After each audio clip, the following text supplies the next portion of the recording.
안녕하세요. 스마트 보상TV의 친절한 손해사동사 홍신우입니다. 오늘은 무릎에서 정말 중요한 역할을 하는 십자인대 파열 보상에 대한 내용으로 준비했습니다. 십자인대 파열이면 남자는 군입대에서도 영향을 끼치는 거 알고 계시죠?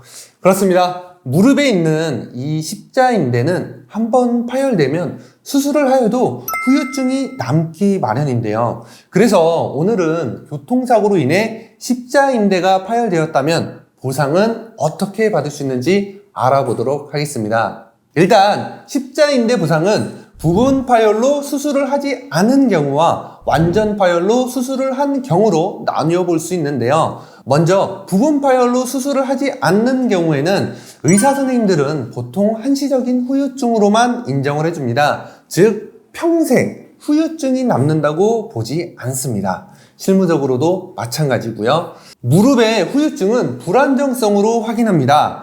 불안정성, 이게 무슨 말이냐면 십자인대 파열 되신 분들이라면 아시겠지만 계단을 내려오거나 오르막길 또는 내리막길에서 무릎이 흔들리는 불안감을 느끼실 수 있습니다. 그래서 후유장애 평가를 할 때에도 동요 검사라는 것을 시행하게 되는데 무릎을 앞이나 뒤로 기계로 밀었을 때 몇 미리의 움직임이 관찰되는지를 평가합니다. 그리고 이 평가값으로 곧 손해배상금을 산출하게 됩니다.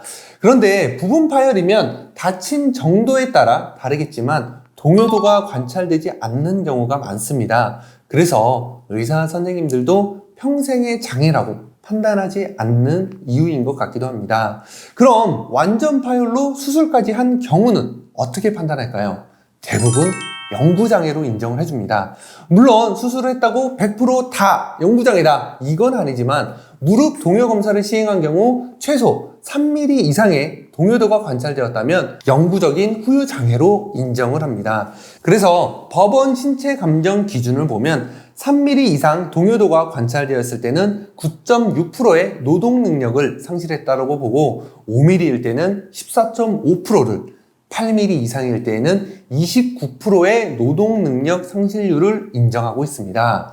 그럼 이 결과값을 금액으로 계산하면 내 소득이 100만 원이라고 가정하였을 때 9.6%면 96,000원, 14.5%면 14만 5천원, 29%면 29만 원의 손해배상금이 산정됩니다.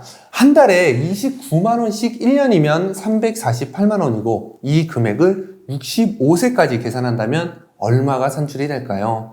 물론 당연히 나이가 젊을수록 금액은 높게 산출될 것이고 내 소득이 많을수록 더 높은 손해액이 계산될 것입니다. 20대 초반 월 평균 임금 300만 원으로 14.5%를 가정하여 계산하면 후유증에 대한 보상 금액만 약 1억 원이 넘게 계산됩니다. 정말 쉽게 생각하실 거 아니죠? 무릎 십자인대는 영상 초반에도 말씀드렸다시피 정말 중요한 인대입니다. 젊었을 때에는 근육이 많아서 잘 모르실 수 있겠지만 연세 있으신 분들 사건 처리 때문에 만나서 여쭤보면 굉장히 힘들어 하십니다. 그래서 보상 관계에서도 영구장애로 보고 있는 이유인 것 같기도 합니다.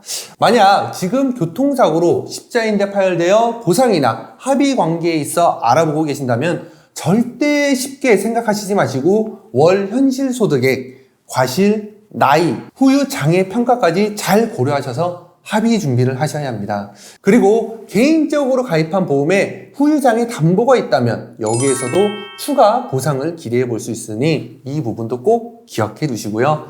그럼 궁금하신 점 있으시면 상담은 무료입니다. 언제든지 편하게 말씀 주시면 되고요. 다음에 또 알찬 보상 정보로 인사드리겠습니다.